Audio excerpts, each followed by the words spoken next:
Hi everyone! Today I'm making a hot Italian sausage meat sauce with frozen ravioli cooked in the Instant Pot, but you can substitute with any ground pork, beef, or poultry that you prefer, or any other flavor of frozen ravioli. I'm using a 6-quart Instant Pot heated up on saute mode until the display reads hot. Then I'll add in my 1 pound of hot Italian sausage. If you're using a leaner meat, you may want to add a little oil first to get it started, but there's plenty of fat in this sausage to do the job. Use a wooden spoon, spatula, or meat masher to break it up as you stir it up every once in a while.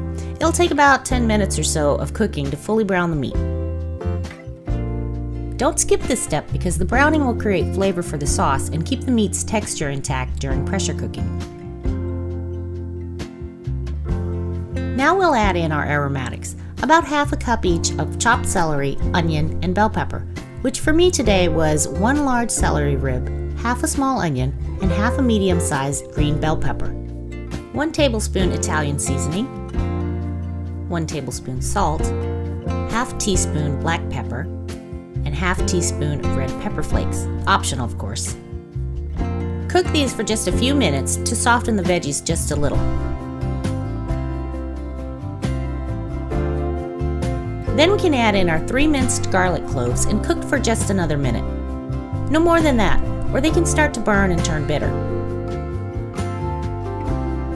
Now we add just 1 cup of chicken, pork, or veggie broth. I have some here that was left from cooking a chicken a couple days ago, but use whatever you have or even just use plain water. Make sure to fully deglaze the bottom of the pot. Scrape up all that goodness to add flavor and also to avoid getting a burn warning later. Now for the real star of this show. You'll want anywhere from between 20 to 25 ounces of frozen cheese or other flavor ravioli. I'm sticking with cheese because I don't want a meat filling to compete with my Italian sausage sauce. As for the actual sauce, I'm going to use half of this 24-ounce jar, so 12 ounces of sauce. Along with the 1 cup of broth from earlier, this is going to be all the liquid that I need. Remember that the ravioli are frozen, so they're going to give off a lot of liquid as they thaw and cook under pressure. I'll just save the rest of this jar to make something else later this week. Lock and seal and set it for 2 minutes on manual high, followed by a quick pressure release when the time is up. Look how puffy the pasta gets in the IP. Just checking a piece to make sure that it's soft and completely cooked. Now add in a cup of shredded Parmesan cheese and stir it in to melt.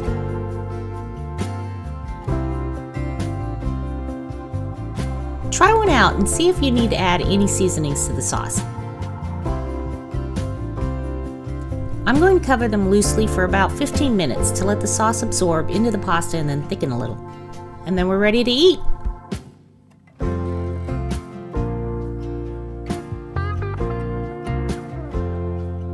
I have some chopped parsley to throw on top for color, but some fresh basil, tomatoes, or more Parmesan cheese would also be great toppers here. And that's all there is to it. Another super easy and delicious dinner from the Instant Pot. This was enough for several meals for us throughout the week, and it makes a great lunch to heat up at work. Thank you so much for watching, and as always, the ingredients and instructions are written below in the description box.